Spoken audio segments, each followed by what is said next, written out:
नमस्कार साथियों, मैं आनंद स्वागत करता हूं आप सभी का आपके चैनल एमएसआई विवेकामृत में। यह video BSF head constable ministerial का कंप्यूटर का पार्ट 2 वीडियो है। चलिए आज का पहला सवाल देखते हैं। आज का पहला सवाल है, विशेष परिमाण में डाटा संग्रहित करने में सक्षम डैश डैश को रजिस्टर कहते हैं। डैश डैश को रजिस्टर कहते हैं। इसका सही आंसर ऑप्शन नंबर डी है, उपकरण। नेक्स्ट क्वेश्चन, मेमोरी सेल क्या है? मेमोरी सेल क्या है? तो इसका सही आंसर ऑप्शन नंबर सी है, मुख्य मेमोरी में भंडारण की आधारभूत इकाई है memory cell. Next question, primary memory को डैश डैश भी कहते हैं। प्राइमरी मेमोरी को क्या कहते हैं? तो इसका सही आंसर हो जाएगा, प्राइमरी मेमोरी को मेन मेमोरी कहते हैं, option number C. Next question, semiconductor memory कैसी होती है? सेमीकंडक्टर मेमोरी कैसा होता है? तो इसका सही आंसर ऑप्शन नंबर बी हो जाएगा, volatile. Volatile. Next question, secondary memory क्या है? सेकेंडरी मेमोरी क्या है? तो इसका सही आंसर ऑप्शन नंबर ए हो जाएगा, सिस्टम प्रोग्राम और डाटा फाइल संग्रह करता है। सेकेंडरी मेमोरी सिस्टम प्रोग्राम और डाटा फाइल संग्रह करता है। नेक्स्ट क्वेश्चन है, सेकेंडरी मेमोरी नॉन वोलेटाइल होती है। यह स्थायी तौर पर डाटा स्टोर करने में सक्षम हो सकती है और ज़रूरत पड़ने पर डाटा सप्लाई कर सकती है, इसलिए इसे डैश डैश भी कहा जाता है। इसलिए इसे डैश डैश भी कहा जाता है। इसका सही आंसर ऑप्शन नंबर ए हो जाएगा, secondary storage media. Secondary storage media. Next question, CD ROM निम्नांकित में से किसका उदाहरण है? सीडी रोम निम्नांकित में से किसका उदाहरण है? तो इसका सही आंसर ऑप्शन नंबर ए हो जाएगा, ऑप्टिकल मेमोरी का। ऑप्टिकल मेमोरी का। Next question, erasable optical disc की विशेषता क्या है? इरेजेबल ऑप्टिकल डिस्क की विशेषता क्या है? इसका सही आंसर हो जाएगा ऑप्शन नंबर डी, इस पर बार बार मिटाकर बार बार लिखना संभव है। नेक्स्ट क्वेश्चन है, माउस को और किस नाम से पुकारते हैं? माउस को और किस नाम से पुकारते हैं? तो ये पॉइंटिंग डिवाइस हो जाएगा। इसका सही answer option number B, pointing device होगा। अगला सवाल है, स्कैनर से संबंधित कौन सा तथ्य सत्य है? इसका सही आंसर ऑप्शन नंबर बी है, स्कैनर डिजिटल इमेज को डिजिटल इमेज में बदलता है। अगला सवाल, OMR से संबंधित कौन सा तथ्य सही है? तो इसका सही आंसर हो जाएगा ऑप्शन नंबर ए, कंप्यूटर द्वारा पढ़े जाने योग्य कागज पर लगे निशान को पहचानता है। अगला सवाल है, OBR किसका संक्षिप्त रूप है? अर्थात OBR का फुल फॉर्म पूछ रहा है। तो इसका सही आंसर ऑप्शन नंबर सी होगा, ऑप्टिकल बार रीडर OBR का फुल फॉर्म होता है। अगला सवाल है, स्टूडेंट्स अगर हमारा वीडियो पसंद आए तो चैनल को सब्सक्राइब करें, वीडियो को लाइक एंड शेयर करें, और ये जो PDF है BSF का आपको हमारे टेलीग्राम चैनल पर मिल जाएगा। टेलीग्राम का लिंक हमारे डिस्क्रिप्शन में दिया गया है। देखते हैं अगला सवाल है, CRT। CRT किसका संक्षिप्त रूप है? इसका सही आंसर हो जाएगा ऑप्शन नंबर सी, कैथेड्रेटिव। अगला सवाल, CRT के बारे में निम्नलिखित तथ्यों में कौन सही है? CRT के बारे में निम्नलिखित तथ्यों में कौन सही है? तो इसका सही आंसर हो जाएगा ऑप्शन नंबर सी, एक वैक्यूम ट्यूब है जो ग्राफिक्स से संबंधित सूचनाओं को प्रदर्शित करता है। CRT एक वैक्यूम ट्यूब है जो ग्राफिक्स से संबंधित सूचनाओं को दर्शाता है। अगला सवाल, CPS का पूर्ण रूप क्या है? CPS का पूर्ण रूप क्या है, अर्थात CPS का फुल फॉर्म क्या है? तो इसका आंसर ऑप्शन नंबर डी हो जाएगा, कैरेक्टर्स पर सेकेंड।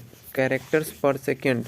अगला सवाल है, लेजर प्रिंटर किस श्रेणी का प्रिंटर है? लेजर प्रिंटर किस प्रिंटर का श्रेणी है? इसका सही आंसर ऑप्शन नंबर बी हो जाएगा, non impact printer. Non impact printer. अगला सवाल, CPU के निर्देशानुसार इनपुट आउटपुट डिवाइस के साथ इंटरएक्ट करने वाले इनपुट आउटपुट मॉड्यूल को क्या कहते हैं? मॉड्यूल को क्या कहते हैं? इसका सही आंसर ऑप्शन नंबर ए है, डिवाइस कंट्रोलर। Device controller. अगला सवाल, कंप्यूटर साक्षरता दिवस कब मनाया जाता है? कंप्यूटर साक्षरता दिवस कब मनाया जाता है? इसका सही आंसर है ऑप्शन नंबर बी, 2 दिसंबर को कंप्यूटर साक्षरता दिवस मनाया जाता है। अगला सवाल, विश्व में सर्वाधिक कंप्यूटर वाला देश कौन सा है? इसका सही आंसर ऑप्शन नंबर डी है, संयुक्त राज्य अमेरिका। संयुक्त राज्य अमेरिका। अगला सवाल, कंप्यूटर साक्षरता का अर्थ है? कंप्यूटर साक्षरता का अर्थ है, इसका सही आंसर हो जाएगा ऑप्शन नंबर सी, कंप्यूटर कार्य क्षमता की जानकारी रखना कंप्यूटर साक्षरता कहलाता है। अगला सवाल है, बैंकिंग लेन देन में ECS का अर्थ है? ECS का अर्थ है, इसका सही आंसर ऑप्शन नंबर डी होगा, electronic clearing service. Electronic clearing service. अगला सवाल है फ्लॉपी डिस्क सर्वाधिक उपयोगी होता है, सर्वाधिक उपयोगी है तो वो है पर्सनल कंप्यूटर में फ्लॉपी डिस्क का सर्वाधिक उपयोगी होता है। ऑप्शन नंबर सी हो जाएगा। अगला सवाल है ऑपरेटिंग सिस्टम किन पर नियंत्रण रखता है, ऑपरेटिंग सिस्टम किन पर नियंत्रण रखता है, तो इसका सही आंसर तीनों हो जाएगा, हार्डवेयर पर, प्रोग्रामर पर और आंकड़ों पर। इसका सही आंसर सही मायने में ऑप्शन नंबर डी होगा। अगला सवाल है मशीन भाषा है, मशीन भाषा है, इसका सही आंसर ऑप्शन नंबर ए हो जाएगा, बाइनरी कोडिंग मशीन भाषा है, बाइनरी कोडिंग मशीन भाषा है।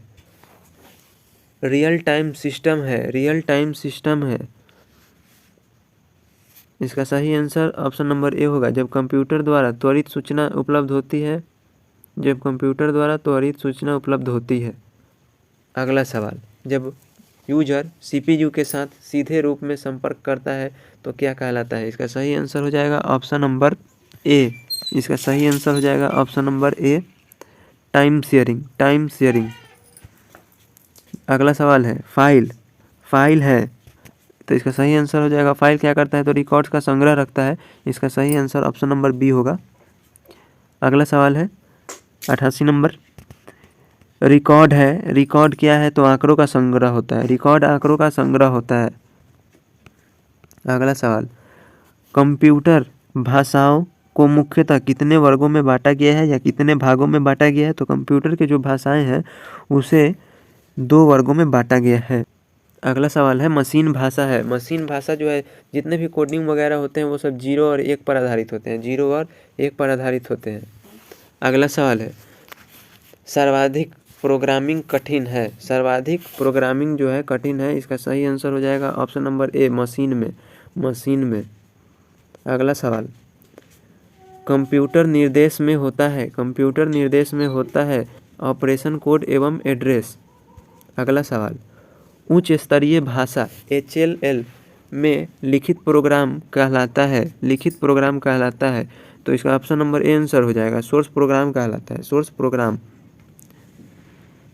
अगला सवाल है फोटोन स्थापित हुई, फोटोन स्थापित हुई, इसका सही आंसर ऑप्शन नंबर बी हो जाएगा, 1957 में जो है फोटोन स्थापित हुआ था, 1957 में। अगला सवाल कोबोल सर्वाधिक उपयुक्त है, कोबोल सर्वाधिक उपयुक्त है, इसका सही आंसर ऑप्शन नंबर ए हो जाएगा, कमर्शियल एप्लीकेशन के लिए जो है कोबोल सर्वाधिक उपयोग किया जाता है, कमर्शियल एप्लीकेशन के लिए। अगला सवाल है बेसिक सर्वाधिक उपयुक्त है, बेसिक सर्वाधिक उपयुक्त है, तो इसका सही आंसर ऑप्शन नंबर ए और बी दोनों होगा, टाइम शेयरिंग सिस्टम के लिए और माइक्रो कंप्यूटर में इसका प्रयोग होता है। अगला सवाल है प्रोलोग, प्रोलोग है, प्रोलोग क्या है, तो इसका सही आंसर ऑप्शन नंबर ए हो जाएगा, उच्च स्तरीय भाषा जो है प्रोलोग होता है। अगला सवाल है फोर्थ मुख्यतः उपयुक्त है, फोर्थ अर्थात फोर्थ जो है किसके लिए उपयुक्त होता है, तो इसका सही आंसर हो जाएगा ऑप्शन नंबर ए, बी, सी तीनों के लिए उपयुक्त है, ग्राफिक्स हेतु, प्रोसेस कंट्रोल हेतु, कस्टम हेतु। Next question application program interface API निम्नलिखित में कौन सा है, API कौन सा है, इसका सही आंसर ऑप्शन नंबर सी हो जाएगा, मिडलवेयर जो डाटाबेस को एक्सेस उपलब्ध कराता है, मिडलवेयर जो डाटाबेस को एक्सेस उपलब्ध कराता है। नेक्स्ट क्वेश्चन है डाटा मूव करता है यद्यपि किसी स्ट्रक्चर में नेटवर्क को डैश डैश कहते हैं, डाटा मूव करता है यदि किसी स्ट्रक्चर में नेटवर्क को डैश डैश करते हैं तो क्या करते हैं, इसका सही आंसर ऑप्शन नंबर डी होगा, पैकेज, पैकेज। नेक्स्ट क्वेश्चन है किसी कंप्यूटर पर इंटरनल कार्ड ऐड करना हो तो उसमें ओपन डैश डैश जरूर होना चाहिए, तो क्या होना चाहिए, तो इसका सही आंसर ऑप्शन नंबर ए हो जाएगा, एक्सपेंशन स्लॉट, एक्सपेंशन स्लॉट होना चाहिए उसमें। अगला सवाल कुकीज कहाँ स्टोर होते हैं, कुकीज कहाँ स्टोर होते हैं, तो कंप्यूटर में जो कुकीज है वह क्लाइंट में स्टोरेज होता है, स्टोर होता है क्लाइंट में। अगला सवाल माइक्रो प्रोसेसरों के लिए 2 प्रिंसिपल आर्किटेक्चर है, इसका सही आंसर ऑप्शन नंबर हो जाएगा सी, DEC/IBM। अगला सवाल है 802.11 से किस नेटवर्क का पता चलता है, किस नेटवर्क का पता चलता है? इसका सही आंसर ऑप्शन नंबर सी हो जाएगा, वायरलेस का पता चलता है। अगला सवाल है, निम्नलिखित में से कौन सा एक प्रकार का हब नहीं है? निम्नलिखित में कौन सा एक प्रकार का हब नहीं है? इसका सही आंसर ऑप्शन नंबर बी हो जाएगा, inactive hub, inactive hub, inactive hub. अगला सवाल है, निर्देशों के लिए संकेत के रूप में अक्षर, अंक या विशेष कैरेक्टर का प्रयोग किस भाषा के लिए किया जाता है? तो इसका सही आंसर ऑप्शन नंबर सी हो जाएगा, असेंबली लैंग्वेज के लिए इन तीनों प्रकार के अक्षरों का इस्तेमाल किया जाता है। अगला सवाल, असेंबलर का क्या काम है? असेंबलर का क्या काम है? इसका सही आंसर हो जाएगा option number C, assembly language को मशीन लैंग्वेज में बदलना, असेंबली लैंग्वेज को मशीनरी लैंग्वेज में बदलना। अगला सवाल, फोर्थ जनरेशन लैंग्वेज किस लेवल की भाषा है? फोर्थ लेवल जनरेशन किस लैंग्वेज की भाषा है? तो ये उच्च स्तरीय भाषा हो जाती है। अगला सवाल है, UNIX किस प्रकार का सिस्टम सॉफ्टवेयर है? UNIX किस प्रकार का सॉफ्टवेयर सिस्टम है? इसका सही आंसर हो जाएगा option number B, multi user system software है।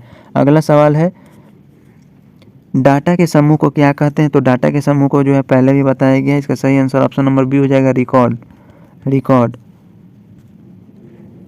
एंड और नॉट किस ऑपरेटर के अंतर्गत प्रयुक्त होते हैं? एंड और नॉट किस ऑपरेटर के अंतर्गत प्रयुक्त होते हैं? इसका सही आंसर हो जाएगा option number A, logical gate है। इसका पढ़ाई आप लोग को इंटर में भी मिलता है।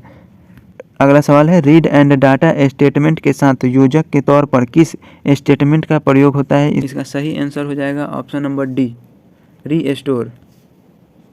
अगला सवाल, कंप्यूटर संसाधनों, मेमोरी, प्रोसेसर, फाइल सिस्टम और इनपुट आउटपुट डिवाइस का प्रभावी संबंधन करने वाला सिस्टम सॉफ्टवेयर क्या कहलाता है? इसका सही आंसर ऑप्शन नंबर ए हो जाएगा, ऑपरेटिंग सिस्टम कहलाता है, ऑपरेटिंग सिस्टम। अगला सवाल,